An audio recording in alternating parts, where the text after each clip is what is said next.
¿Ya? Perfecto. Bueno, muy buenos días a todos y todos de nuevo. ¿Ya? Esta es la segunda sesión sobre el modelo. ¿Ya? Y vamos a ir desarrollando los conceptos que trabajamos en la clase anterior, ¿no? En la sesión anterior. Les voy a presentar un poco el programa de esta sesión. ¿Ya?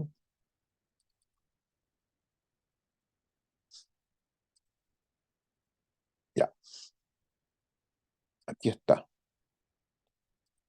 ¿Lo ven? ¿Lo alcanzan a ver? Sí se ve, Ahí lo A mí me estoy. cuesta pero verlo. pequeño, se ve pequeño. Gracias. Se ve, pero ¿Y ahí? pequeño. Ahí, Ahí sí. ahí sí, ahí sí. Ahí está para la vista de todos. Ya, entonces, en el primer bloque vamos a invertir el orden de los factores. Yo creo que al invertirlo va a cambiar el producto.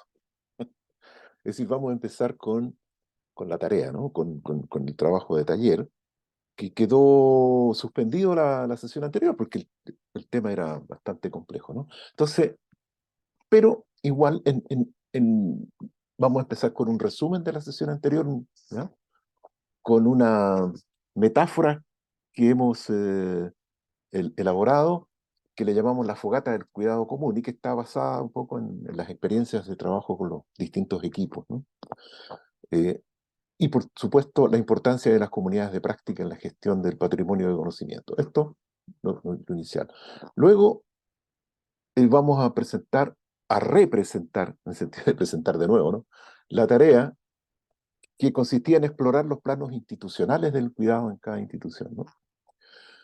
Vamos a hacer un recordatorio de esta matriz cultural y luego un trabajo grupal de alrededor de 30 minutos para que cada, cada organización complete la tarea, tenga tiempo de completar la tarea y nos designe a relatores que van a presentar los resultados y que es el paso siguiente, ¿cierto? Y luego tener una discusión eh, al- de alrededor de 20 minutos al final de este bloque, ¿no? Después una pausa de 15 minutos.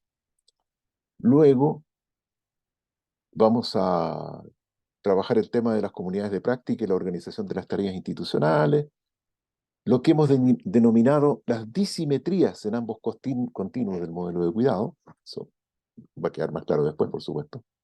El trabajo la noción de disimetría es una falta de simetría, ¿no? Es en ese sentido, ¿no? Ese concepto. Un concepto muy importante que es esta, esta relación entre el trabajo de calidad y la calidad en el trabajo, una distinción que es fundamental en un modelo de cuidado como el que estamos nosotros trabajando, ¿no? Y el bienestar asociado al bien hacer, al trabajo bien hecho. Así que las comunidades de práctica no solamente inciden en el bienestar, sino que también en el bien hacer de los, de los equipos y de los profesionales. Eso lo vamos a comentar más adelante. Y después, el sistema de gestión de conocimiento en cuidado de equipo, que es una manera de operacionalizar el modelo en las organizaciones. Vamos a hablar de los 3 dispositivos que están propuestos y de las herramientas de esos 3 dispositivos. Es decir, harto para conversar, ¿no? Vamos a hacer un recordatorio de lo que vimos la semana pasada con lo que podemos llamar, a mí no me gusta mucho hablar de definiciones, ¿no? Pero porque siempre con las definiciones uno se complica, siempre deja muchas cosas afuera de la definición. Vamos a hablar más bien de una especie de noción, un concepto más abierto, ¿no? Que tiene que ver con este modelo. El cuidado de equipo, tal como lo presentamos en la última sesión, está pensado como un conjunto dinámico de saberes, capacidades y competencias colectivas, que es lo que hemos denominado el patrimonio de conocimiento en cuidado de las y los trabajadores constituidos en equipo, tanto esto del equipo, para interactuar entre sí con su entorno próximo y distante, posibilitando un adecuado manejo autónomo de recursos personales, comunitarios, sociales y organizacionales, ¿cierto? conjunto entonces dinámico de saberes, patrimonio de conocimientos. ¿Para qué? Para, ¿cierto?, trabajar en dos ámbitos. Primero, abordar el desgaste laboral y el malestar laboral con estrategias de mitigación y prevención, eso por un lado. Por el otro lado, construir bienestar laboral, ¿ya? Mediante el despliegue entonces de estas estrategias de mitigación en el caso de abordar el desgaste y el malestar, y en el caso del bienestar, promocionar, estrategias de promoción del bienestar, ¿ya? Y que van a conformar entonces un sistema de gestión del conocimiento en cuidado de equipo, que es lo que vamos a ver ahora en el segundo bloque, que contribuye a, ¿cierto?, visibilizar, enriquecer, fortalecer, organizar, almacenar, activar, producir y poner en común el patrimonio de conocimiento. Normalmente este patrimonio de conocimiento está invisibilizado en los equipos, ¿ya? Y la idea con este sistema entonces es visibilizarlo y hacer todas esas operaciones que están puestas allí, entendiendo que patrimonio significa algo que valoramos mucho, que apreciamos, ¿cierto?, que ponemos en relieve. Ese es el sentido de patrimonio, ¿no? ¿Ya? Y aquí se habla, y que se usa en otros ámbitos, ¿no? Patrimonio cultural, patrimonio, en fin. Pero acá hablamos a nivel de conocimiento, patrimonio de conocimiento, en cuidado de equipo. Este es un poco un resumen de lo que fue la clase anterior, ¿no? Y ahora vamos a hablar de esta metáfora de la fogata, ¿no? Aquí Valentina nos va a contar sobre esto. ¿Mm? Bueno, como lo hemos trabajado con algunos programas en las jornadas de cierre, la metáfora de la fogata es que el fuego en este equipo, en la comunidad de prácticas, que también posee un sistema de vínculo y un patrimonio del conocimiento, se puede ir sumando fuego a esta fogata del cuidado común. Pero se puede... ahí. Entonces, la idea de esta metáfora del fuego es que el fuego sea calor, luz, contención, y cada uno de nosotros como equipos, como integrantes de esta comunidad de práctica, vamos aportando para que este fuego permita esto que mencionaba. Como ahí sale la luz, el calor, la oxigenación, el vaciamiento. Entonces, cuando nosotros no vamos aportando este fueguito, se puede ir apagando y generar mucho frío, o si aportamos en demasía, también puede generar mucho calor o un incendio. Entonces, siempre lo importante es ir manteniendo este fueguito para que sea calor. Entonces, la fogata del cuidado común refleja eso y también va a ir aportando en el bienestar como lo estábamos trabajando anteriormente. Entonces, lo que hemos tomado a partir de sus propios relatos también es que, ¿qué va aportando en este fuego el patrimonio y conocimiento? Saberes, capacidad y competencia.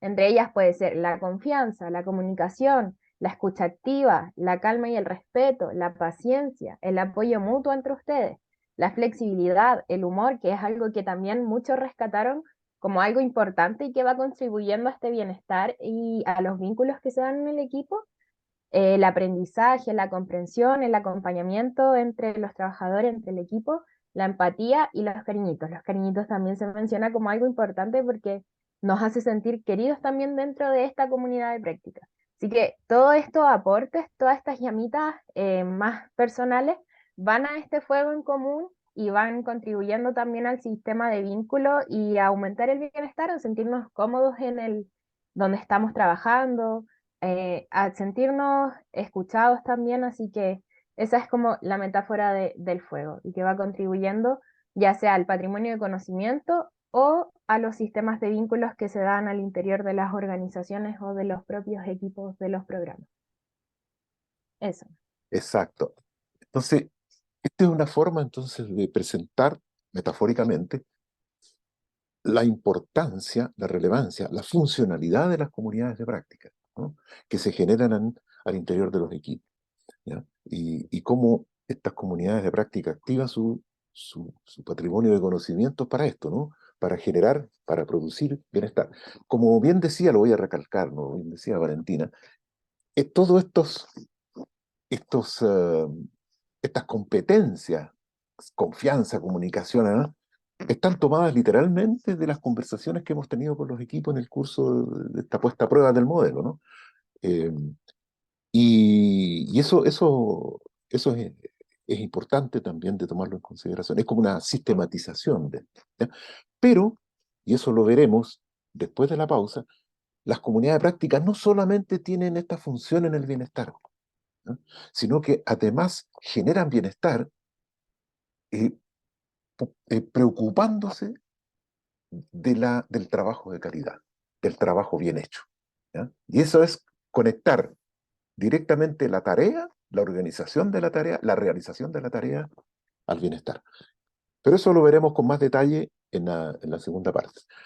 Por ahora vamos Sí, a yo presentar. agregar un Sí, poquito a lo anterior, la importancia y lo que lo hemos hablado igual de los equipos, que esto también se dé en la tarea y en lo cotidiano. O sea, que no es algo que se dé solo en las jornadas de autocuidado, sino que algo que está presente siempre y en lo cotidiano cuando estamos trabajando. Y eso igual quería relevar como importante. claro, como lo hemos escuchado varias veces en este diplomado, es decir, ¿cierto? Que el cuidado tiene que ser cotidiano, porque si el cuidado está asociado al vínculo, cuando hay vínculo, siempre hay temas de cuidado que se están presentando, ¿no? Entonces, claro, es muy importante recordar eso también. Ya, entonces ahora vamos a ir hacia la tarea que le habíamos propuesto, ¿no?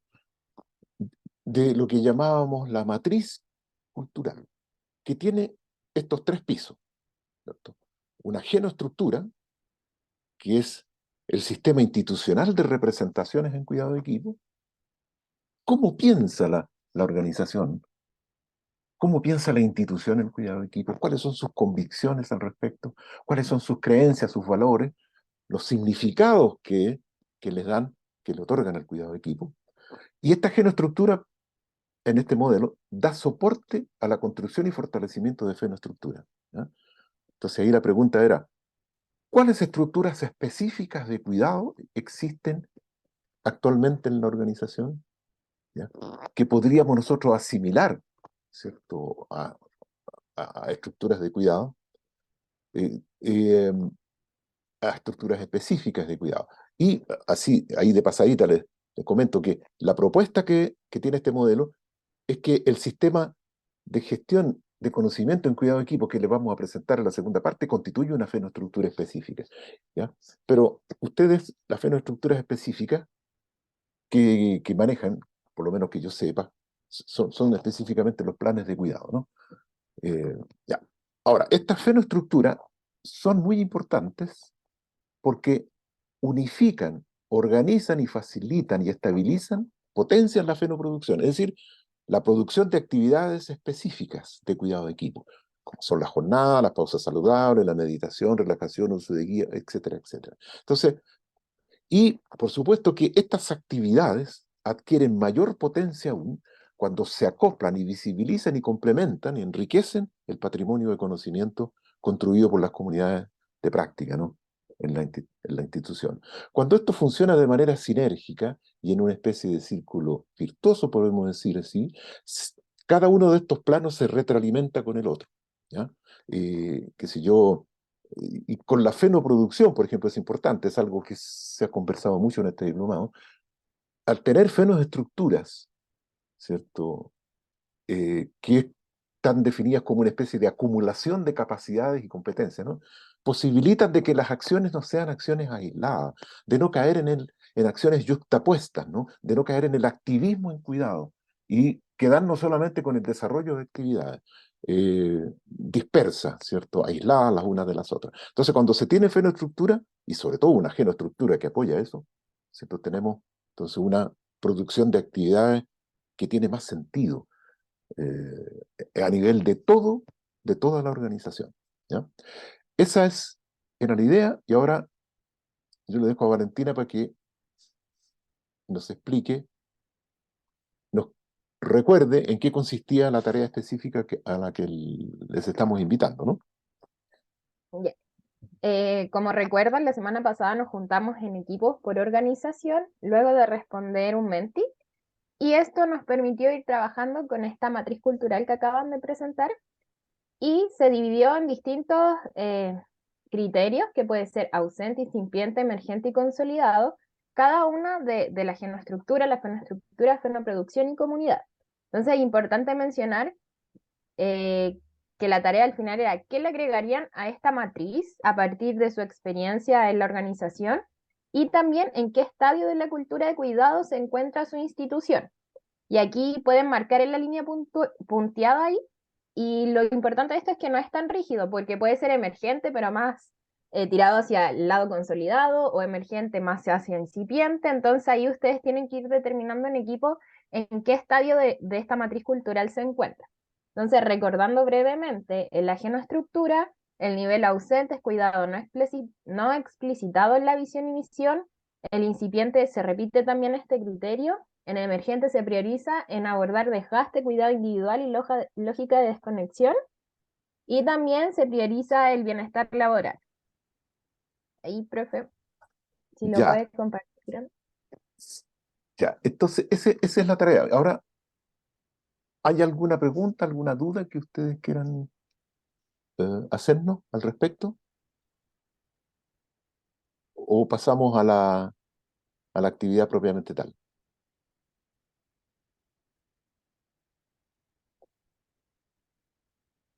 Ya, Pasamos entonces. el silencio otorga, ¿no? Ya. Ya, entonces, Lo le- vamos a hacer igual que en la semana pasada. Vamos a generar los dos grupos de ACJ y Creequidad y ustedes se van uniendo y yo les voy a compartir el Jamboard. Y ahí la idea es que vayan colocando notas para que se vayan recordando, definir los relatores que van a presentar después el avance claro. y la presentación. Le comparto el Jamboard, que y, fue el que trabajamos la semana pasada.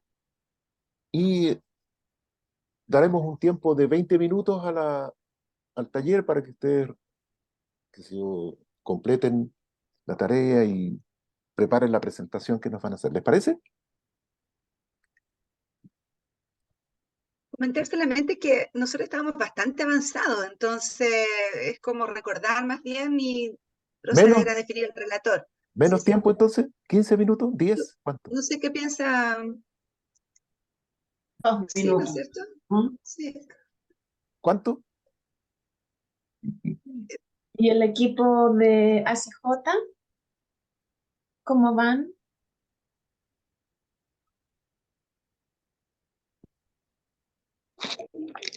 Hola, bien, bien, nos faltaba la última actividad.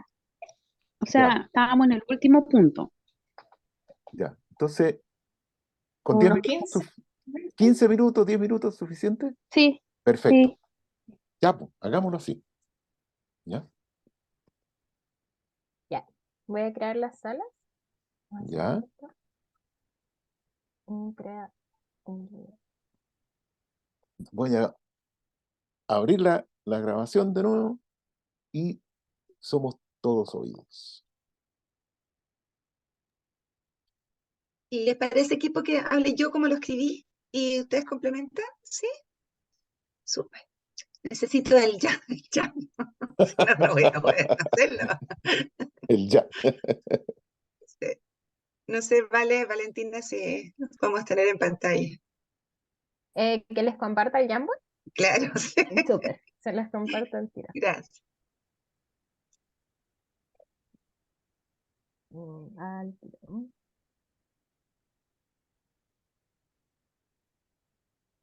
Ya. Súper. Mira, en la primera sesión tuvimos una conversación respecto de, que un poco también lo mencionó Víctor, que es difícil ubicarse estrictamente en un lugar, ¿no? Porque a veces uno va teniendo algunos avances, ¿no es cierto? Capaz no tan orgánicos ni tan sistemáticos, pero va pinchando un poquito hacia lo consolidado, un poquito en lo emergente, un poquito, ¿no? Dependiendo de cada uno de los niveles.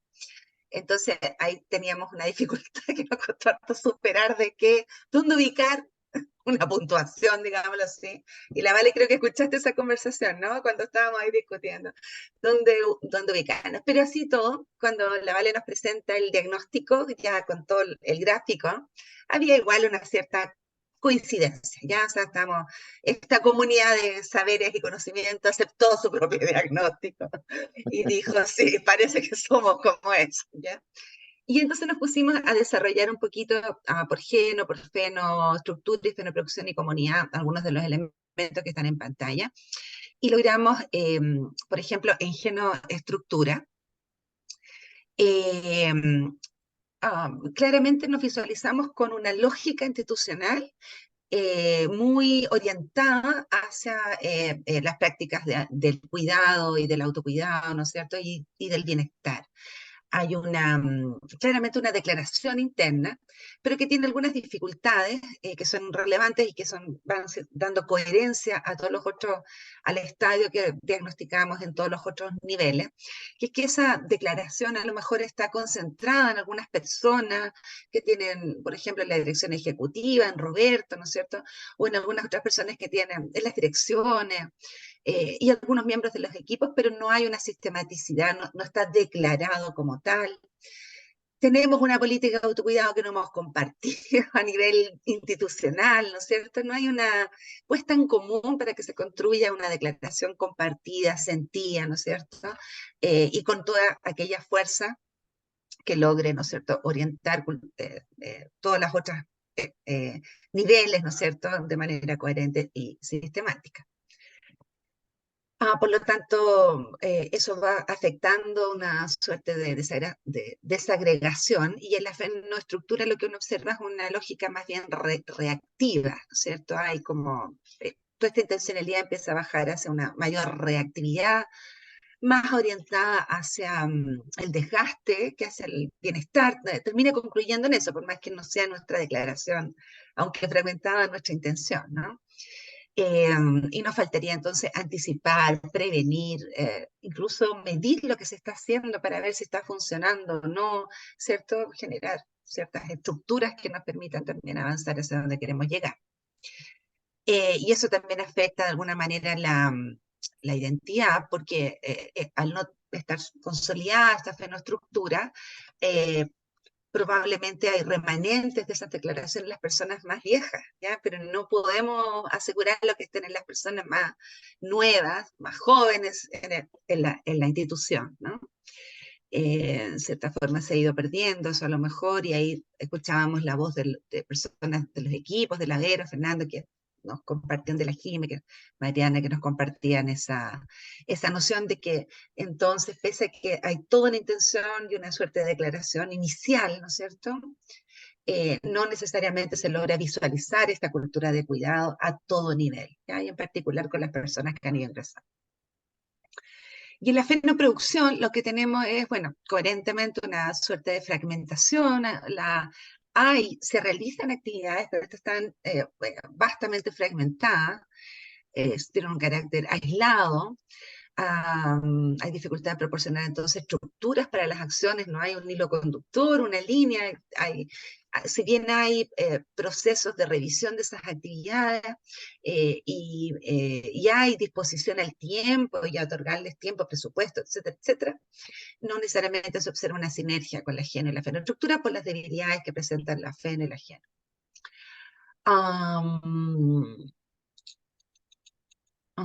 Ya.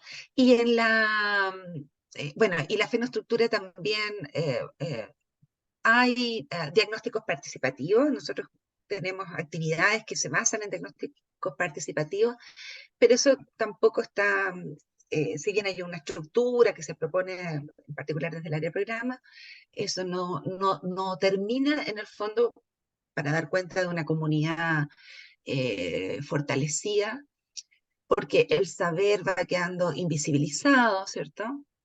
A propósito de esta fragmentación, si bien a propósito del ajeno se reconoce el valor de ese conocimiento, o sea, aquí hay una declaración también de que nos interesa la participación, nos interesa construir esa comunidad de conocimiento, ¿cierto? Estamos abiertos a aquello y se valora profundamente, no están los mecanismos, las acciones que permitan recoger ese saber, sistematizarlo, acumularlo, ¿no es cierto? Y además, me imagino que es muy importante identificarlo y sentirlo como propio, ¿no? Así que aquel desafío es cómo lograr hacer conversar, ¿cierto?, todas las estructuras para no perder el saber acumulado, porque se reconoce que existe ese saber, ¿no? Y el desafío es cómo poder aglutinar.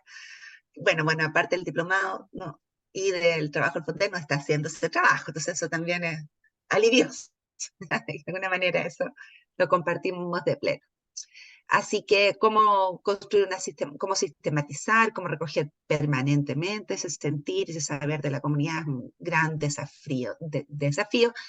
Y a la vez, ¿no es cierto?, cómo lograr que ese saber, ¿cierto?, esté impregnado también de las particularidades de cada equipo, ¿ya? Para que no se constituya como un saber inmóvil, rígido, ¿no es cierto?, que eso se recogió como muy importante, de tal manera que nos sintamos contentos de que tenemos un cúmulo de saber y no sigamos permanentemente alimentando, creciendo, reconociendo los desafíos emergentes y las diversidades y particularidades de cada equipo, que son de todo orden, ¿no es cierto? Desde los nuevos saberes que ingresan, pero también desde las particularidades del trabajo en ciertos territorios y en ciertos contextos. O sea, eso fue nuestro trabajo. No sé si alguien del equipo quiere agregar algo más o corregirme también, sería igual de bueno.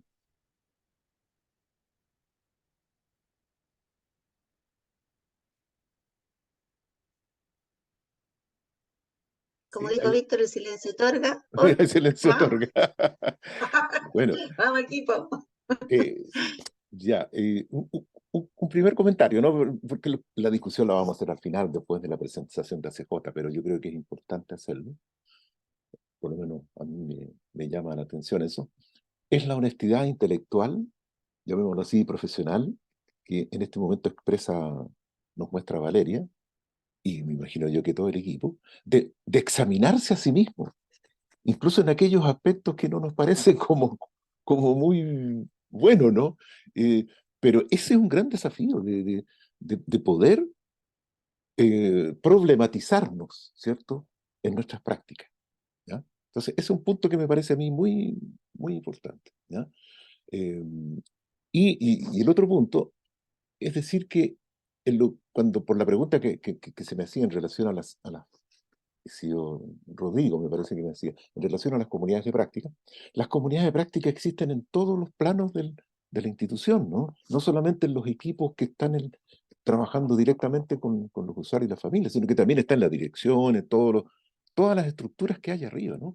Y el punto ahí que decía, que comentaba, ha sido Valeria, es importante que a nivel de ese equipo está ese patrimonio de conocimiento, ¿cierto? Allí, pero acuérdense ustedes del inicio de la clase anterior, está en modo tácito, ¿ya? Porque la mayor parte del patrimonio y conocimiento está en modo tácito, ¿ya? No está todo puesto en información, verbalizado, perdón, documentado, puesto en manuales, no todo, además que es imposible, terminaríamos con, que sé yo, locos, ¿ya? Pero eso es importante de tomar en consideración. Entonces, pero claro, al quedar compartimentado en equipos esos saberes y de modo tácito, claro, ahí se dificulta un poco la puesta en común, ¿no? Que es uno de los temas que también levanta Valeria. Bueno, súper interesante. Gracias, Valeria. No sé si hay otro comentario que hacer.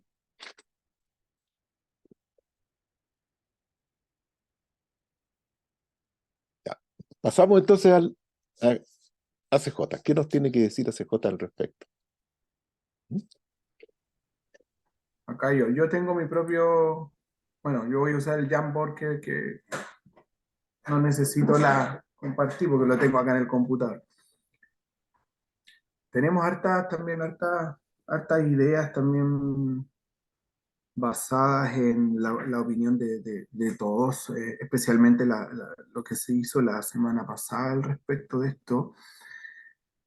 Lo primero es decir de que nos sorprendió de cierta forma los resultados de esa rápida encuesta que nos propusieron la semana pasada de la matriz cultural, en la cual en su mayoría quedamos entre ausente e incipiente, como por ahí.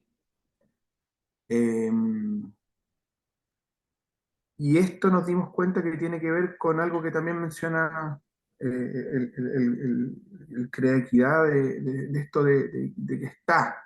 Se reconoce que está, sobre todo ahora, sobre todo porque estamos participando en esto. Está la intención, está tácito también, porque el conocimiento hay muchísimos años de experiencia en las personas que estamos aquí en ACJ, 10 años, 15 años, algunos más de 20 años de experiencia en la institución, pero sigue siendo algo tácito. Cuando se menciona, por ejemplo, en incipiente respecto de la genoestructura, cuidado no explicitado en visión ni en misión, efectivamente, no está dentro de la visión y la misión, está el cuidado hacia otras personas, no hacia nosotros como equipo o como parte del departamento. La visión y la misión está enfocado en el cuidado hacia otros grupos. Entonces, lo primero es eso, hay una coincidencia en la respuesta de los miembros del equipo. Y esta instancia se convierte en la primera vez que se pone el cuidado de equipo sobre la mesa. No sé si es la primera vez, pero es la primera vez en que se pasa desde lo tácito hacia lo concreto, lo visible. Se han hecho muchos intentos y siempre han quedado en intentos en incorporar conocimientos y experiencias, pero no han pasado a la acción. Esta vez sí, estamos aquí en este diplomado, en, en este trabajo que estamos haciendo con ustedes, que nos proponen y nosotros respondemos y estamos todos participando de manera igual. Directores, supervisores de la UAI, principalmente, pero estamos como varios niveles jerárquicos participando. Sigo hablando de la genoestructura, ¿cierto? Después si pensamos en en la fenoestructura, claro, tenemos esto mismo que es el modelo, tenemos el modelo que nos plantea el mismo Sename, los objetivos respecto del autocuidado, es un objetivo dentro de las orientaciones técnicas, es un plan de cuidado que nosotros proponemos a Sename y que lo aplicamos a través en la fenoproducción. Pero entre nosotros hay una desconexión del cuidado de equipo entre los programas, no hay diálogo. Quizás eso podría yo traspasarlo hacia abajo, lo tengo arriba, pero ahora me doy cuenta que tiene que ver más que nada con comunidad. Estamos desconectados como grupos, ¿ya? No hacemos comunidad en ese sentido. Los programas hacen lo mismo, tienen una línea base, que son actividades específicas que apuntan al cuidado, que son los planes de cuidado que se proponen desde el nivel central de la institución para ser aplicados por los programas. Y nosotros le ponemos como el sustento, le ponemos el aliño, le ponemos el sabor a estos planes de cuidado, porque hay un plan de cuidado base. Eso puede ser tomado como quizás una crítica negativa, pero también como una crítica positiva, en donde podemos hacer uso de estos planes y aplicarlos de una manera mucho más libre dentro de los programas. ¿Ya? Eso es fenoproducción. Estoy un poquito desordenado porque me estoy ordenando con las notitas. Las notitas que hicimos la semana pasada, que las movimos un poco. Me salto de nuevo a la genoestructura y disculpen un poco que me voy para arriba, para abajo, pero en nuestro caso es incipiente, porque no hay explicitación del cuidado de equipo en la misión y misión. Eso, bueno, eso ya lo mencioné. Me lo tiro para arriba. Sigo nuevamente para abajo. Se debe favorecer que el plan sea más acorde a la realidad de cada proyecto, lo acabo de mencionar. Algunos decían que se debería ser más explícito en el plan de cuidado, o sea, un plan de cuidado para un programa de salida alternativa debería ser diferente que un plan de cuidado para un programa de libertad asistida especial, por ejemplo. Eso era una de las opiniones que estábamos la semana pasada, pudimos conversarla. ¿Ya? Muchas veces el cuidado es vivido por los equipos como una carga más. Muchas veces esto de aplicar ciertas actividades, tener que hacerlas con una organización, y no es lo único, es un montón de otras actividades que hay que hacer para cumplir con ciertas metas, ciertos objetivos. Muchos de los equipos lo ven como una carga. A veces eso tiene que ver también con cómo se aplica, ¿ya? O cómo se entiende. Creo yo que con esto diplomado podemos entender un poquito más allá. Eso nos permite un poco más, entender un poco más allá para poder aplicarlo de mejor forma a los planes de cuidado y a su vez desde el nivel central poder empezar ya a planificar la visión, la misión y una política real de cuidado de equipo. A eso lo tiro para arriba.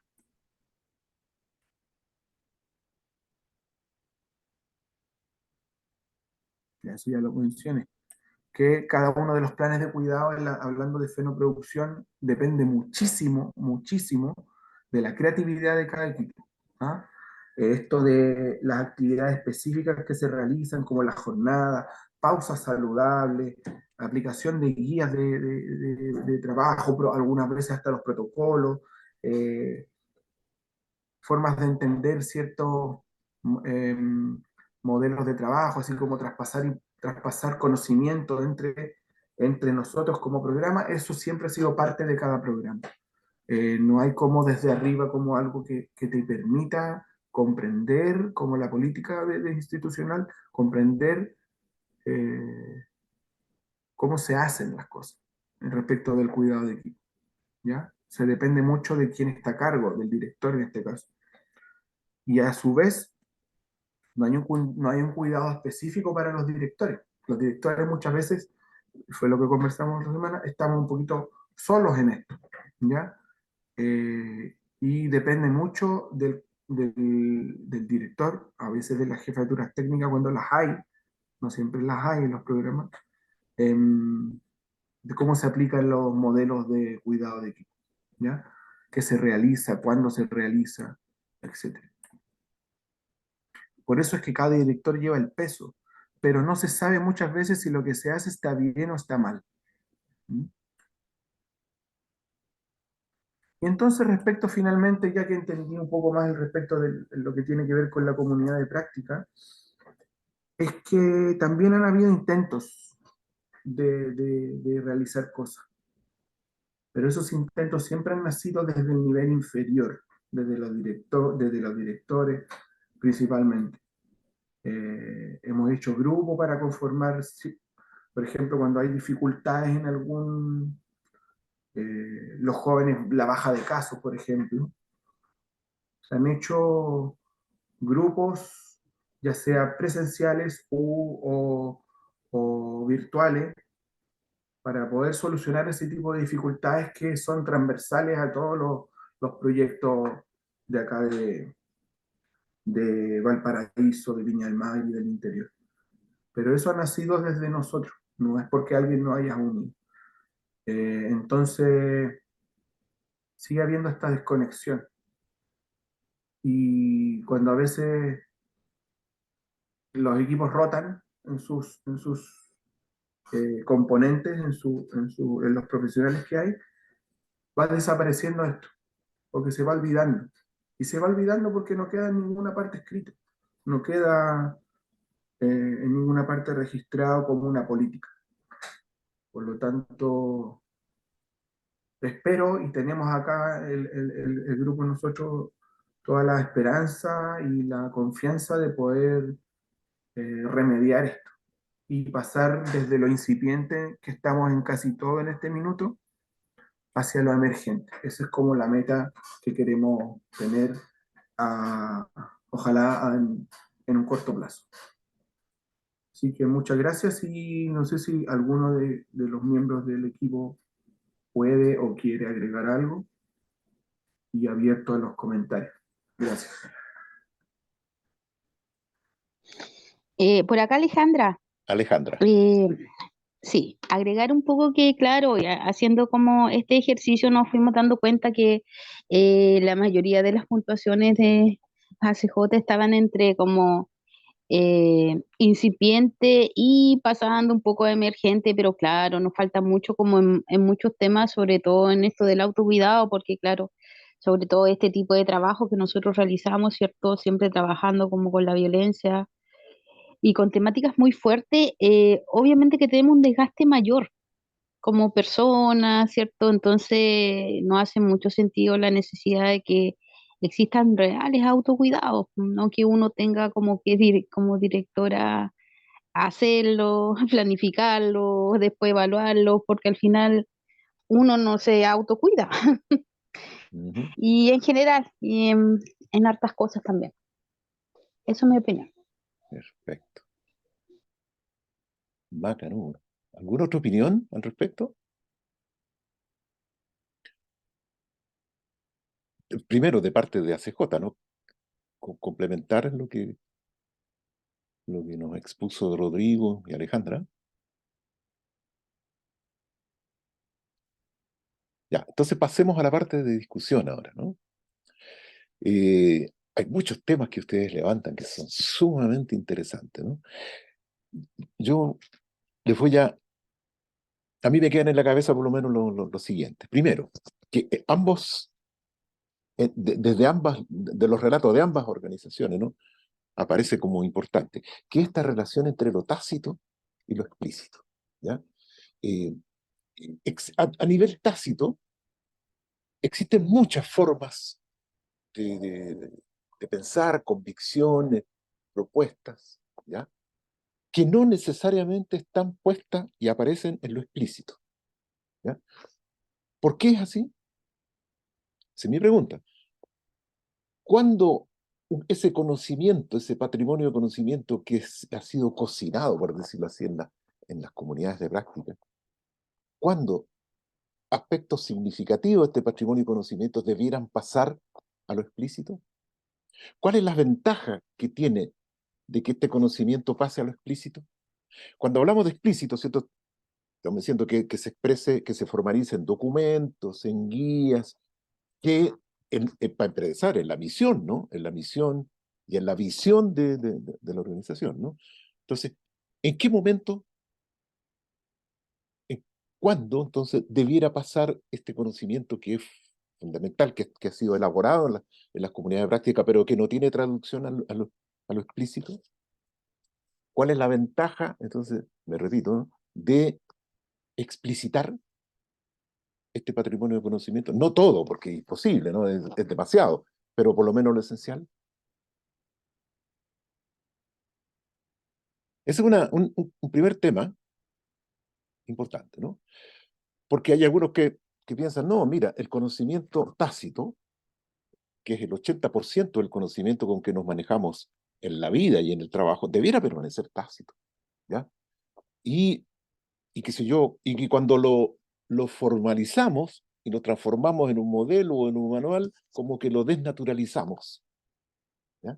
Pero el conocimiento tácito es el, es el de las conversaciones de todos los días, ¿no?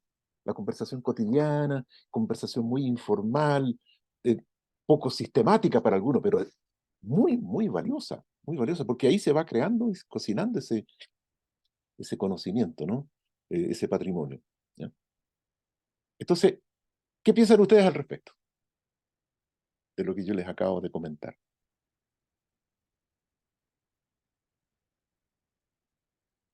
Porque en el fondo nos están de alguna manera diciendo, claro, si analizamos nuestra geoestructura a partir de los documentos, nos vemos como que estamos, como que nos faltan muchas cosas, ¿no? Pero si lo vemos del lado del patrimonio del conocimiento, ¿cierto? No estamos mal, ¿cierto? Estamos encaminados o bien encaminados hacia eh, abordar o pensar el tema del cuidado de una manera diferente, ¿no? Entonces, ¿cómo ven ustedes eso? Es una primera pregunta. Yo, Segundo, sí, Valeria, perdón. sí, no, no, sí. Claro, que yo entiendo que es imposible, ¿no es cierto?, poner todo por escrito, o sea, y más que es irrelevante, porque en rigor, te fijas, una situación que muchos de los elementos, por ejemplo, cuando ocupan la metáfora de la fogata, son elementos que transcurren en los marcos relacionales, y los marcos relacionales no necesariamente se pueden normar, ¿no es cierto? Pero sí encuentro que la lógica de poner por escrito también es un ejercicio precisamente de gestionar el conocimiento, porque al poner por escrito se obliga a la comunidad a una autorreflexividad. Y eso, te fijas, a veces el documento escrito queda ahí, ¿cachai? No, que también es útil porque como son, hay procesos de crecimiento a veces, ¿no es cierto? O las personas se van por distintas razones, no solo por el autocuidado, ¿no? También es bueno recurrir a aquello, pero principalmente porque poner por escrito supone incrementar procesos reflexivos, ¿te fijas? Esa es mi opinión, ¿ya?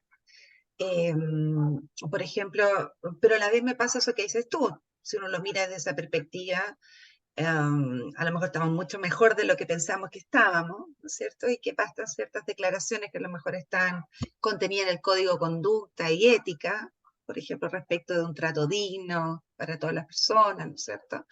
Con esos elementos también. Entonces, a lo mejor me deja pensando, eso quiere decir, respecto de hasta qué punto, como dices tú, también ha sido importante en los procesos de construir esa comunidad de conocimiento, escribir, porque es el ejercicio de la autorreflexión.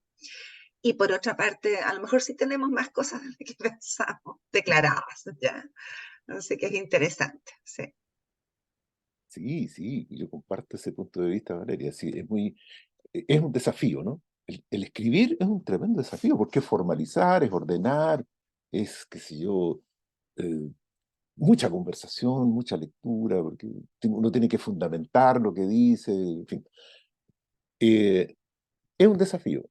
Y, pero además hay otro aspecto que es importante, que dado que es muy difícil que, que en esta constelación de comunidades de práctica puede existir un traspaso expedito de conocimiento de uno a otro, lo escrito permite esa puesta en común. Y ese es el sentido claro, muchas veces de la gestión del conocimiento, ¿no? De sistematizar, modelizar, poner esto en un documento y ponerlo a disposición, ¿cierto?, de toda la organización. Es una forma de poner en común, ¿no? Lo que, no todo, porque eso es imposible, ¿no? Pero, entonces, ahí en su justa medida, ¿no? Y esa justa medida lo va a determinar cada organización, ¿ya? Eh, entonces, claro, me parece un punto muy, muy, muy relevante. ¿Hay alguna otra opinión al respecto? Ya, lo otro que quería comentarles es lo siguiente, que aquí, Valeria, lo que usted dijo la semana pasada me dejó pegado, ¿ya? Me dejó dándole vuelta a la idea, y a esa interpelación, ¿no? Que es muy interesante, porque cuando hablamos de estos temas estamos problematizándonos, ¿cierto? Estamos cada vez enriqueciéndonos con nuevos puntos de vista, ¿no? Con una perspectiva más policéntrica, en el sentido que hay muchos puntos de vista sobre el tema y que tenemos que hacernos cargo de todos ellos. ¿En qué sentido, Valeria? Cuando usted hablaba de la victimización, ¿cierto? Que muchos modelos de cuidados victimizan a los trabajadores. Y es cierto. Y hay toda una corriente que algunos etiquetan así como toxicológica, ¿no? Como de que los espacios de trabajo, como que es una metáfora que emplea uno de los autores, que sobre los espacios de trabajo como que hay una especie de nube tóxica, ¿cierto? Y que va eh, afectando la salud mental y el cuidado de equipo de todos los trabajadores. Entonces, ¿cuál es la política? Y esto es muy de la medicina social, ¿eh? De lo que también se le llama el higienismo. ¿Cuál es la política? Es a pensar en términos de riesgo, ¿cierto? De los riesgos que tiene para la salud mental el trabajo, ¿cierto? Y de hacer políticas de prevención y anticiparse incluso a, a esos riesgos, ¿no? A que las personas lleguen a, a niveles de desgastes que puedan ser complejos, ¿no? Entonces, esa es una perspectiva muy de la medicina social, muy del higienismo, ¿no? Pero ¿qué es la predominante? Es decir, y por eso lo que se dice ahora es que si el cuidado está centrado más bien en el desgaste que en el bienestar, tiene que ver con eso, ¿no? Es de prevenir el desgaste, ¿no? Pero allí se concibe a los equipos como una población, por decirlo así, expuesta a riesgo, ¿ya? Y claro, de allí a la victimización hay un paso, ¿no? Bueno, ese es el otro gran eje, ¿no? Que tiene que ver también con la genoestructura, con cómo entendemos, cómo pensamos el cuidado. Les dejo ese tema, a ver qué opiniones, por favor. ¿No?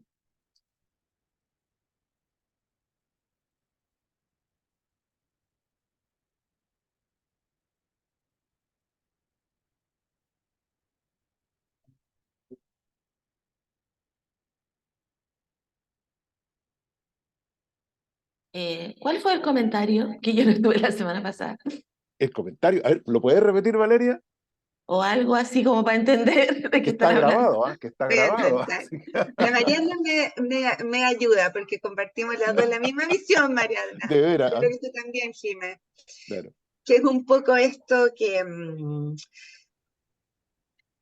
a veces uno siente que te victimiza, ya desde el punto de vista de las lógicas del funcionamiento del equipo y los propios equipos también. Y yo ahí hice un correlato que en realidad este es un trabajo político, ¿cachai? Que es una opción política el estar acá, en el amplio sentido de la palabra, que tú estás acá porque estás trabajando con niñez, porque hay un deseo de llevar adelante, ¿cierto? Tu aporte, ¿no es cierto?, en términos de vocación para transformar ciertas realidades, ¿no es cierto?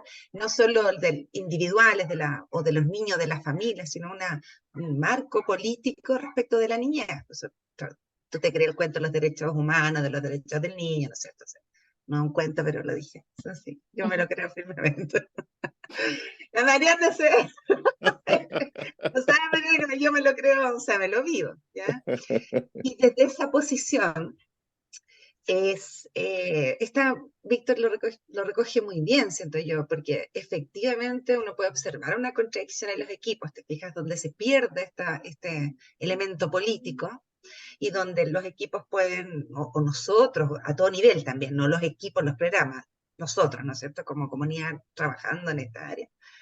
También tú observas esa dicotomía, ¿no es cierto?, que se olvidan de este espacio, que es un espacio también de elección, ¿no es cierto?, desde el punto de vista del compromiso político con un área, que en el marco de una ONG, etcétera, y todo lo que eso significa, pocos recursos, escasos recursos, múltiples dificultades en la ejecución de la política amplia y general, pero una disposición a criticar, observar, aportar, transformar, ¿no es cierto? Dignificar, todas esas palabras preciosas. Se confunden, se pierden de eso, ¿no? Y se van al lado de como la victimización. Estoy trabajando en un lugar pobre, ¿cachai? Y te tratan como pobrecito, pobrecita, así como, oh. Entonces, eso es interesante también, porque no sé, por los que somos más viejos, a veces y también lo hemos comentado con la Mariana, contigo, Jimé, también, que se ha perdido esa noción, ¿no es cierto?, ese valor agregado de lo que hacemos, que es muy reconfortante también, porque si uno sabe que está, lo voy a poner en palabras de la Mariana, en la lucha, entonces hay un leitmotiv, ¿no es cierto?, que es que tiene que ver precisamente con la resiliencia, ¿sabes? Que no es propiamente, a ver, tiene mucho que ver con el sentido último, ¿no es cierto? Y eso es muy resiliente. Es la misma lógica de que cuando uno trabaja con la familia y con los niños y dice, bueno, y tú los acompañas en procesos de superación, al final del día, ¿no es cierto? Todo lo difícil que me toca hacer, vivir, experimentar, tiene un último sentido. Y ese sentido lo amerita, lo vale, ¿cachai? Es un costo. ¿Se entiende? ¿Sí? Porque el fin es superior. Y lo mismo hacemos con la familia. Bueno, si me tocó vivir un abuso sexual, no es algo modificable, ¿me entiendes? O lucharemos a nivel de prevención, pero ya está experimentado. La lógica es cómo se cobra un sentido en términos, ya que se vivió en términos de aprendizaje resiliente para una superación. Entonces, eso es otra posición radicalmente distinta respecto a los estreses del trabajo, ¿cachai? A pobrecitos que trabajan con violencia y no tienen lucas, y el trabajo es súper estresante. Y eh, yo creo, Víctor, tú lo presentaste súper bien como una dicotomía, y yo creo que ahí hay todo un trabajo institucional de recuperar esas identidades también, ¿cachai? Esas identidades, esa cultura, esa forma de ver este trabajo. Es que, no sé, es que ahí tiene un tema generacional, porque los más viejos, ya, y con esto me callo, los más viejos hicimos una elección. O sea, yo te digo, yo si tengo consulta particular, gano el triple. y trabajo menos.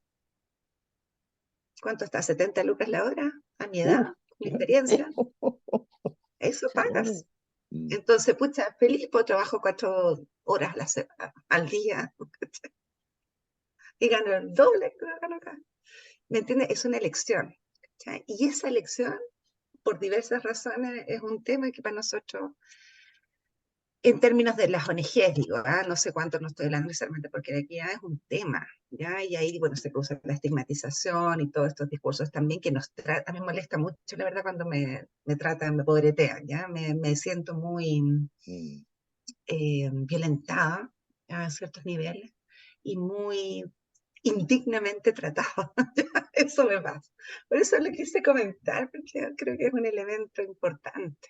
¿Ya? Sí, Para mí, a lo mejor para nadie más, pero agradezco tu escucha, Víctor, de verdad, ya te lo agradezco mucho, mucho, mucho.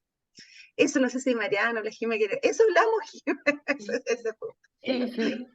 Lo que pasa es que yo creo que sí es una línea muy fina. O sea, efectivamente, yo concuerdo con que quizás es un tema generacional, no estoy muy clara en eso, la verdad. Porque los que llevamos muchos años en esto y fue una opción política, yo apuesto también a eso. Bueno, y yo me salí, vuelvo y después también reencantada con la misma opción política en su momento, porque efectivamente yo creo que es una apuesta hacia un futuro mejor para mí, ¿sí? En el grano de arena que uno puede aportar como sociedad, ¿no? Eh, pero creo que la línea es como bien fina, es como hay una línea muy delgada entre lo que es esa apuesta política y efectivamente estar en la lucha y lo que tiene que ver ya con caer en el voluntariado. Así hay como una cosa muy, porque también estamos trabajando, ¿verdad? Entonces es como ese equilibrio a mí me da la impresión que cuesta sostenerlo. Y efectivamente, no sé si todas las ONGs, en otras áreas también, pero las de niñez siempre han sido revictimizadas, pues, o sea, todo el rato así como que, y externalizando además responsabilidades, no que el servicio, no que no que lo que pasa, que a mí en lo personal me carga, ¿ya? Eh, pero yo veo eso y ha sido histórico también. ¿Cachai? Entonces yo creo que sí es una línea bien fina entre cómo no victimizamos a los equipos, porque yo creo que cuando uno decide trabajar en un lado, lo decide con todo lo que eso lleva, uno sabe. No es que uno se metió, yo dije, bueno, si yo hubiera querido ser millonaria, me hubiera metido en lo laboral, o en los claro. 90 que era el tema, ¿no? Si uno quería lucrar, se iba directamente a lo laboral, para que haya andar tonteando. Capacitación, organización, clima, irte a Codelco, no sé, una cosa por el estilo, ¿no?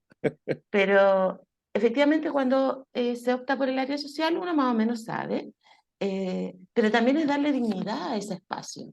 Y yo creo que la dignidad parte de cómo cada uno de nosotros nos planteamos. Y sí, sí me hace harto sentido. Yo creo que ese es un ejercicio que no sé si es tan fácil de ejecutar, de cómo no caer en esa línea, mantener el equilibrio. Mira, yo estando muy de acuerdo con la Vale,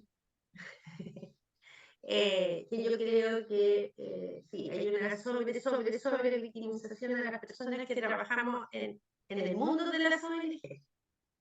Yo creo que ahí es distinta, me da la impresión la mirada que hay hacia el mundo que trabaja en lo social, pero en los municipios. Hay otra vuelta.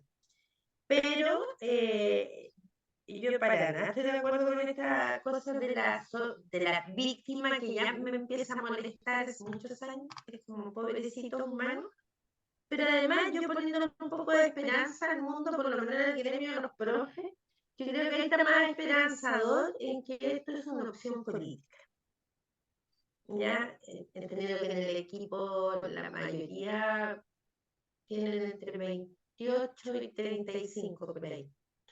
Entonces, eso le pone un poco de esperanza aún, entendiendo. Que además parece que soy la mayorcita. Entonces, bueno, pero esto le pone un poco de esperanza y sí creo también que siempre en el mundo de las ONG, desde, yo me acuerdo del tiempo de dictadura, se ubicó en este lugar entre víctima y no víctima. Pero hoy día está mucho más claro que somos como víctimas. Y eso es muy grave porque eso es desde también los relatos nuestros. eso es también desde donde nos instalamos nosotros. Porque siempre el tema es, más para el mundo de la educación, que somos los pobres, que no, que ganan tan poco. Y puede ser, pero como bien hemos dicho, esta es una opción política. Y yo creo que eso es fundamental para cuando nosotros hacemos las entrevistas para la gente que va a trabajar con nosotros. No puede ser que nosotros tengamos humanos que no sea esto una opción desde donde esté. Porque nos pasa esto, po, que se sigue instalando esta sobrevictimización del pobrecito y es tan buena que trabaja con los niños maltratados de Chile. Entonces, una figura como Sor Teresita de Loa, de la Virgen María, no sé, todas esas cosas raras, tan lejanas para uno. Entonces, yo creo que eso es algo que es un sello que se instaló, que lo instalamos nosotros también. Porque la gente, uno aporta al imaginario. O sea, no sé si nosotros, yo, pero algo pasa. Que además porque creo que en este país también la figura de víctima es más fácil llevarla, parece. Entonces se puede, porque aquí todo el mundo es víctima, de un lado, de otro. Entonces, no sé, a mí también esta figura, estoy con alergia de la buena. Esta figura de víctima siempre me ha molestado, siempre, desde que el mundo es mundo, pero sí, insisto, esto es agudizado por nuestras prácticas, por cómo nos ubicamos, incluso en las reuniones de red, tú ves a los otros programas de otras instituciones y es con una cara de martillo, como que el mundo se cae a pedazos, como que el mundo nos debe agradecer que estamos en esto. Y resulta que si uno mira, y que a lo mejor en pandemia lo planteamos también, nosotros estamos en un lugar de privilegio. Aquí mucha gente en pandemia salió a trabajar. Los municipios funcionaron. Y nosotros estábamos en esto de que, no, pero yo encontraba una contradicción, no estamos en lo social, no estamos afuera, esto es lo más raro que hemos vivido, pero bueno, sin darlo así. Pero, y que también fue discusión al interior del equipo. Entonces, también me parece que hoy día, en estos contextos de post-pandemia, nos hemos encontrado harto, yo me he encontrado en hartos relatos en otras instituciones, en otras ONG, como esto de que no, yo no puedo trabajar tanto, esto es mucho trabajo, y yo de verdad siento que es mucho trabajo, pero no es, en el caso de los profes, no es más pega que estar en la escuela jornada completa, no es más. Entonces, esa vuelta, porque tú en la escuela tenés que ir todos los días, no podías llegar atrasado, hay un montón de rituales. Entonces, si tú lo comparas, esto no es la escuela. No es que tenés que hacer el portafolio para tener pega. Entonces, hay otras cosas que tienes que hacer, las carpetas, mil cuestiones. Y yo creo que cuando hablamos de esto, yo creo que lo hemos hablado muchas veces con la Vale, en distintos espacios, cómo la gente se instala. Y yo creo que cuando uno se ubica de víctima, también se supone que como es pobrecito tiene que trabajar menos. Es un mártir, es un mártir. No, me carga. Es Qué interesante todo esto. Bueno, estamos cerca de la pausa, pero hay otra expresión que tiene también esto, ¿ah? Y que existe en las universidades, por ejemplo, donde yo trabajo, Universidad de Chile, ¿ya? Los que trabajamos en esta zona de proximidad comunitaria, se nos pone el siguiente estereotipo: hippies que trabajan con poncho y charango, ¿no? Y que no aplican metodologías científicas para trabajar. Está todo eso de alguna manera asociado, ¿no? Asúmelo, Víctor, asúmelo. ¿Dónde está tu charango? No, pero yo nunca fui hippie, eso sí, pero poncho y charango sí, eso ya, eso podría aceptarlo. Ya. Y habría que agregarle bombo y guitarra y todas esas cosas. Bueno, quena, en fin. Ya, oye, muy bonito, muy interesante esta conversación. Da para mucho, ¿no? Esto. Vamos a ir ahora a una pausa de 15 minutos y volvemos entonces para el segundo bloque. ¿Les parece? Ya, nos vemos.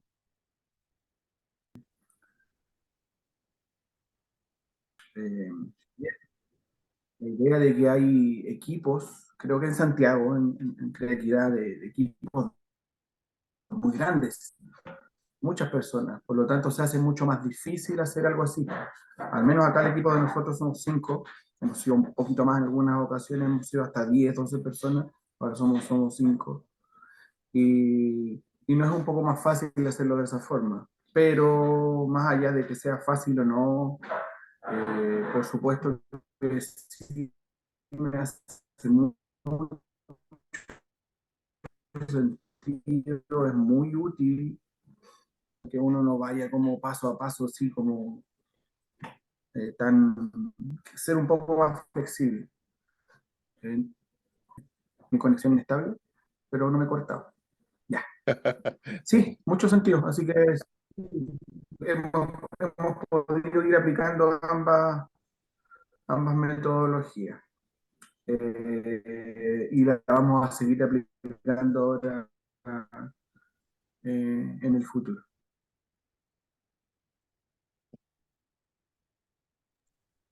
Yo tengo una duda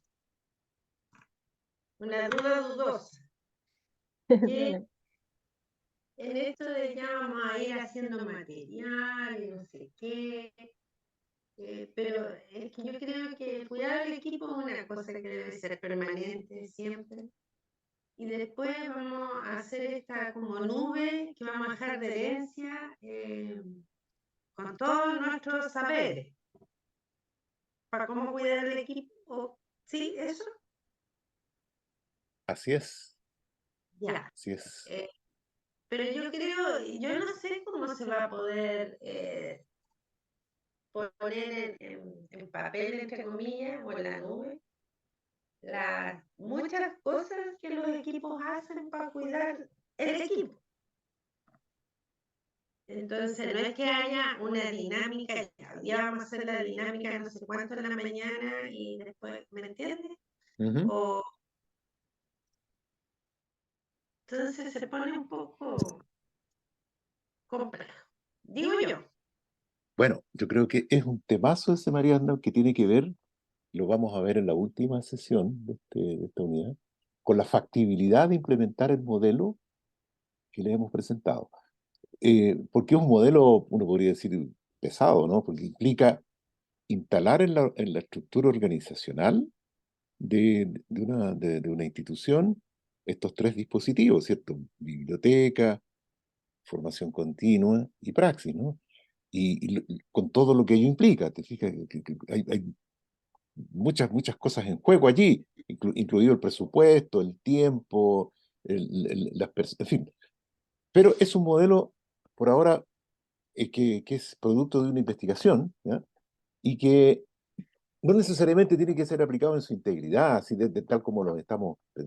Pero hay que tener ojo también, ¿eh? Que el cuidado del equipo no se transforme en otro estrés más para todo el equipo. Claro, ese es el punto. Entonces, porque no vaya a hacer cosas que después vamos a estar con Cena Info por un lado y con Cena Cuidado de Equipo. Ya, Yo creo que esas cosas hay que ponerle ojo, exacto. porque esto nos puede generar más rechazo que adherencia. Ujú, claro. ¿Por qué? Porque cuando lo estaban exponiendo y mirando y todo, puede ser que esto genere mucho, no sea una solución. Ujú, Porque hay prácticas que, por ejemplo, nosotros hicimos el año 93 que hoy día no podríamos hacer. ujú, Por un contexto, por la situación, por todo. claro. Entonces, por eso te digo, hay algo que me empieza a hacer ruido, digamos.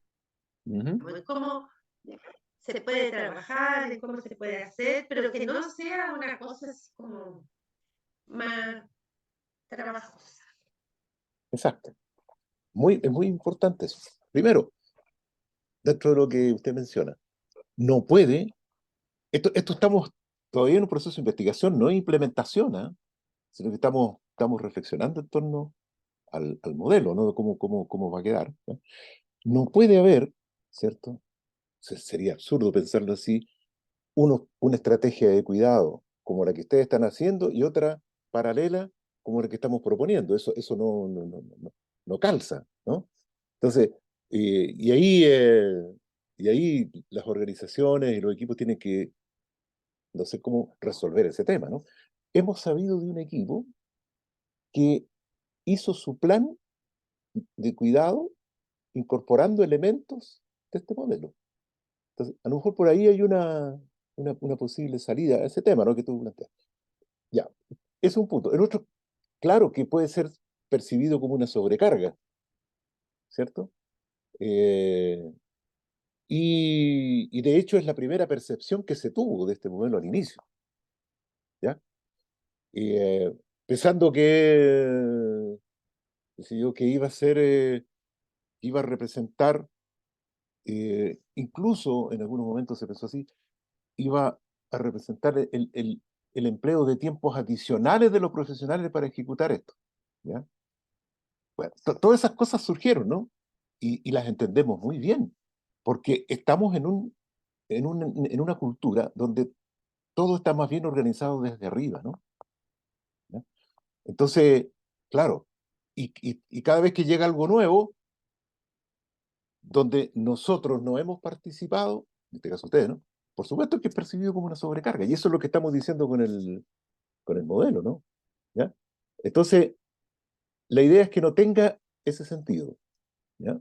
Pero eh, es cierto que implica, a nivel de la factibilidad, de la viabilidad de implementación, ¿cierto? Esfuerzos adicionales de parte de la organización, sobre todo, ¿ya?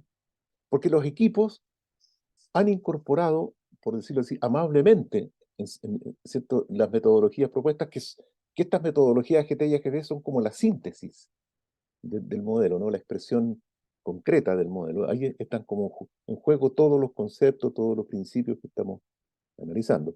Y eso nos ha quedado la sensación de que eso los equipos lo pueden incorporar, ¿cierto? De hecho, algunos lo han incorporado, porque además conecta con prácticas que ya se venían ustedes desplegando, ¿no? Entonces, y está todo eso. Y además hay un punto que es importante, y eso implica un esfuerzo. Eso implica un esfuerzo, ¿no? De que, volviendo al concepto básico de gestión de conocimiento, si la mayoría, el 80% del conocimiento en cuidado de equipo está en lo tácito, ¿cierto? Eh, la idea es que con este modelo se explicite lo que sea necesario explicitar, y que eso es un proceso continuo, ¿no? Y precisamente ir sistematizando, modelizando la práctica cuando se tiene la posibilidad de hacerlo, ¿ya? Es importante para ir recuperando y validando ese patrimonio de conocimiento que en la política pública chilena prácticamente está invisibilizado. La política pública chilena no reconoce este patrimonio de conocimiento, ¿ya? Lo digo de esa manera, ¿no? Y con cierto conocimiento de causa. A pesar de todos los esfuerzos que hemos hecho, ellos dicen, no, los equipos están para ejecutar. Ya, punto. Entonces, cuando, cuando tenemos una cultura de ese tipo, por supuesto que todo lo que pueda provenir desde fuera, como de alguna manera puede ser este modelo, es percibido como una sobrecarga. ¿Ya? Entonces, pero hay que ir sistematizando, vuelvo a la idea, ¿no? Y modelizando. Eso no significa escribir un libro, ni un ensayo, ni un paper, eso pueden ser algunas, como lo decía eh, Valentina, unas notas breves sobre una determinada práctica, ¿ya? Eh, y la idea es que esto, y ese es el proceso, ¿no? Circular, es que este conocimiento que está siendo formalizado, que está siendo puesto de esa manera en común a toda la organización, pasen a lo implícito y que queden como prácticas, ¿cierto? Que no necesariamente, ¿cierto? Tengan que seguirse un manual, como bien decía Sebastián, ¿cierto? O Rodrigo, no me acuerdo. No, me parece que Rodrigo, ¿no? Eh, Decía, nos vamos a aplicar una metodología rigurosa, ¿no? Paso 1, paso 2, paso 3. Pero es importante tener el sentido de la práctica, ¿no? Y eso va a pasar a los cuerpos de las comunidades de práctica y que quede ¿cierto? Como instalado eh, naturalmente en las prácticas de los profesionales. Y eso tiene que ver con los procesos de formación, porque toda esa sistematización que hace una organización de sus prácticas y esa modelización que hace de sus prácticas debiera formar parte de los procesos de capacitación. Ha habido una queja de parte de ustedes también, en algunos grupos, ¿ya? De que las capacitaciones no contemplan eso, sino que las capacitaciones les presentan conocimientos que ustedes ya saben o que no les sirven, ¿ya? Entonces, es importante que ese proceso de hacer circular, ¿cierto? Este conocimiento forme parte de los procesos de capacitación también, ¿no? Entonces, está toda esa dinámica que es importante tomar en consideración. Entonces, el modelo puede parecer pesado porque está todo explicitado, ¿ya? Pero en el fondo, todo eso, ¿cierto? Puede ser perfectamente, por decirlo así, entre comillas, apropiado, porque ese es el concepto, ¿no? Concepto esencial. Apropiado por los profesionales, por el equipo, en el desarrollo de su trabajo cotidiano, ¿no? Esa es un poco la idea. ¿Mm?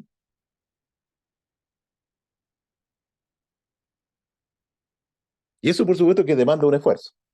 Aquí no todo es fácil, ¿no? Pero mire lo que se está proponiendo en el fondo, es algo que hemos venido trabajando desde hace mucho tiempo, y en algunas partes ha sido aceptado, ¿no? De que sean los equipos los que construyan las formas de actuar frente a la familia, frente a los usuarios, ¿no? Siguiendo indicaciones generales de unas orientaciones técnicas, que sean realmente orientaciones, pero que la construcción de la metodología propiamente tal esté a cargo de los equipos. Y de hecho, en la práctica es así, ¿eh? ¿Eh? Hay muchos equipos que las orientaciones técnicas no las consideran, no las toman mucho en cuenta, y proceden más bien basándose en su propia evaluación, en su propio conocimiento y en sus propias capacidades para abordar los casos, ¿no?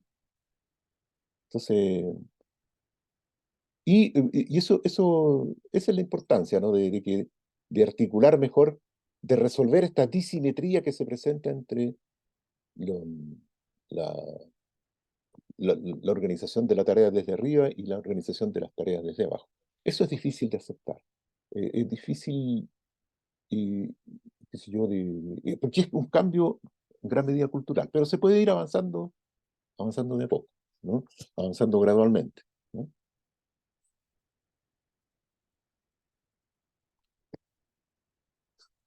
¿Otra opinión al respecto?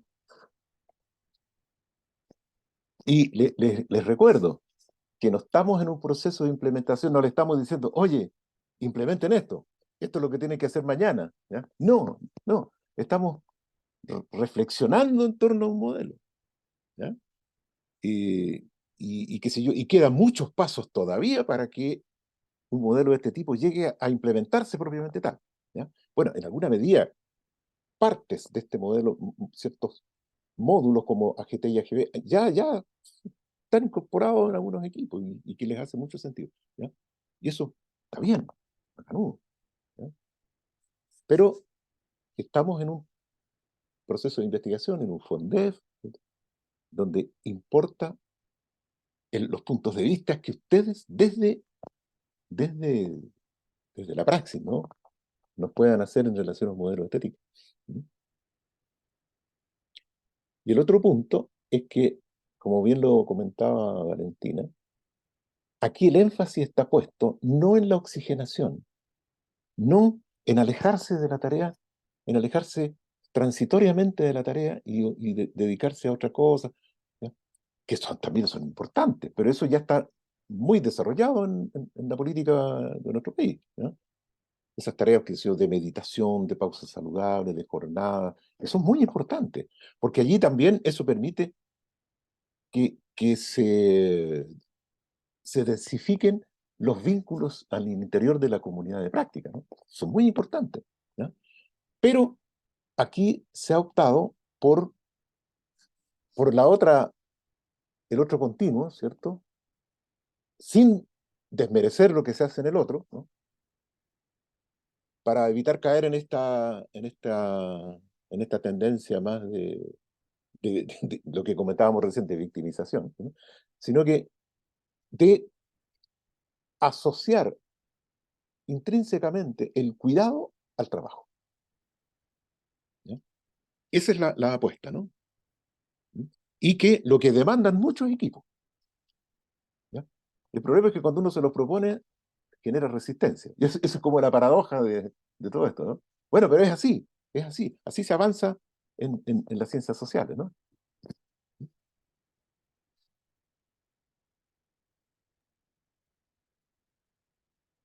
¿Alguna otra opinión? Yo solo quería agregar, como mostrarle igual, como porque esa era como una pregunta para priorizar la discusión, pero igual compartirles ¿Ya? algunos de los aspectos que nosotros a partir de toda esta puesta a prueba y el acompañamiento con los equipos hemos relevado también del aporte de estas metodologías en el saber cuidar.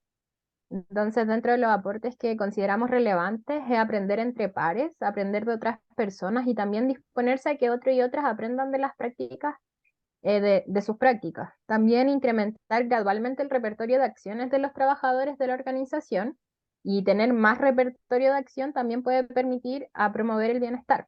O sea, que uno contenga más repertorio. También sistematizar las prácticas para generar los conocimientos que también puede aportar en este saber cuidar, favorecer la alteridad, es decir, que el trabajador se abre a poner en diálogo las prácticas con las de otras personas y luego también vuelve a su práctica llevando consigo la mirada de los demás. Entonces aquí también es como un proceso interrelacionado también. Y por último, también permite y aporta en el saber cuidar porque permite tomar decisiones asertivas en conjunto con sus respectivos equipos, que era lo que yo había mencionado también anteriormente. Entonces, una de estas ideas también fueron surgiendo a partir de AGT y AGD. Quería como terminar con eso. Y eso es muy interesante, ¿cierto? Porque esos son resultados efectivos, observados en los equipos, ¿no? Eh, son productos de experiencias, de esta puesta a prueba que hemos hecho del modelo, ¿ya? Y bueno, la próxima sesión va a estar destinada a una herramienta que también genera mucha resistencia, ¿ya? Y, y no solamente aquí, sino que en muchos lados, ¿no? Incluso en las universidades en la universidad donde yo trabajo, ¿no? Que es el uso de las plataformas electrónicas para esto, ¿no?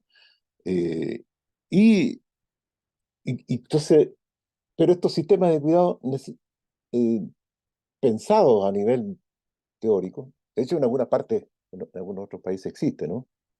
Estos repositorios dinámicos en plataformas especialmente diseñadas para contener estos dispositivos, ¿no? Especialmente el de biblioteca, ¿no? Y el de formación continua, ¿no? Y que son plataformas interactivas. Por supuesto que genera resistencia, porque en, nuestra, en nuestro estilo, en nuestra visión de lo que hacemos, lo presencial juega un papel clave, ¿cierto? Decimos, no, nuestro trabajo tiene que ser hecho presencialmente, ¿ya? Es allí donde realmente nos desarrollamos, ¿cierto? A nosotros mismos como profesionales y donde podemos lograr lo que eh, tenemos que hacer, ¿no? De hacer un trabajo de calidad. Entonces, pero es importante darle una vuelta a esto, ¿cierto? Al uso de las plataformas, porque es lo que se viene, es lo que está, ¿no? Y de hecho, por lo menos yo, ¿no? Pero conversando con otro equipo, hace unos 10 años atrás, por lo menos, no sé, puede que yo haya estado muy atrasado, ¿no? Yo no me imaginaba los procesos terapéuticos a través de plataformas digitales, ¿ya? Pero resulta que ahora es una práctica común, ¿cierto? El hacer trabajo clínico, sobre todo en el sistema privado, ¿no? A través a través de plataformas digitales, ¿ya? Bueno, es un cambio, ¿no? Un cambio cultural.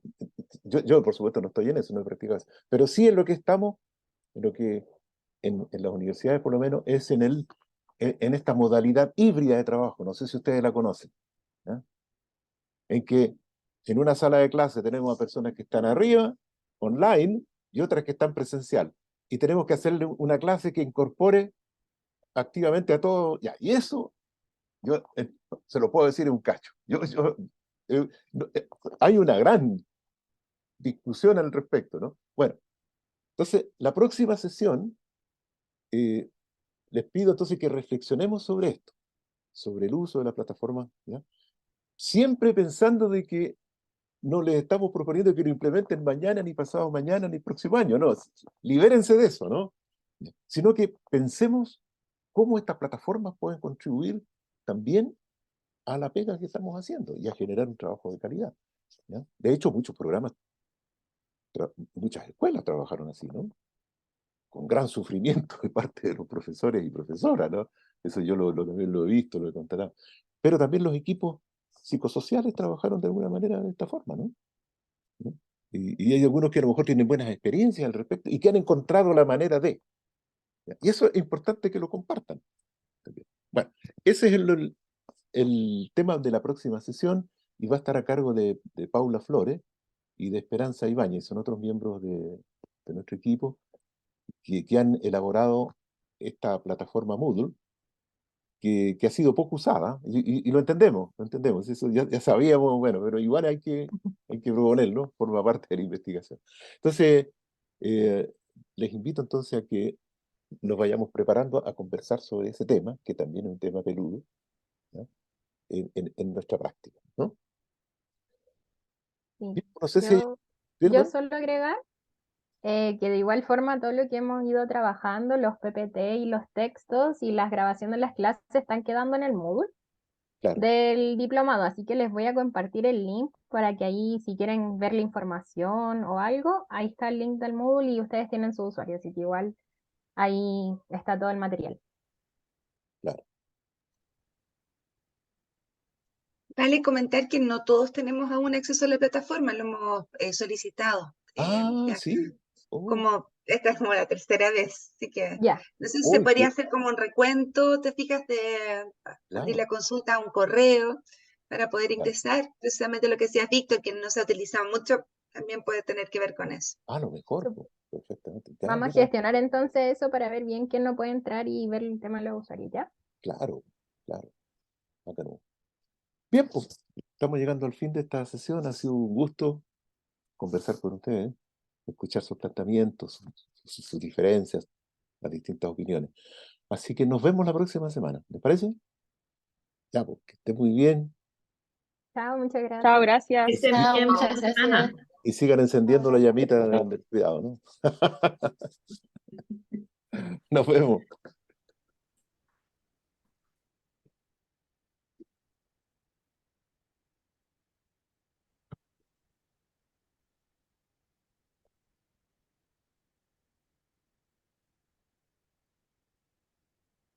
Ya. Oye, lo primero que tengo que decir es Esto, punto. felicitarte, Valentina, pero ha sido notable De tu verdad. exposición. Me encantó cómo hilaste los temas, como tú dices. Muy bueno. Pero, pucha, no sé si quedó grabado, que a lo mejor... Sí, Yo está tengo la grabando. impresión que Lo tiene Estaba que parar. grabando, ¿cierto? sigue, Sí.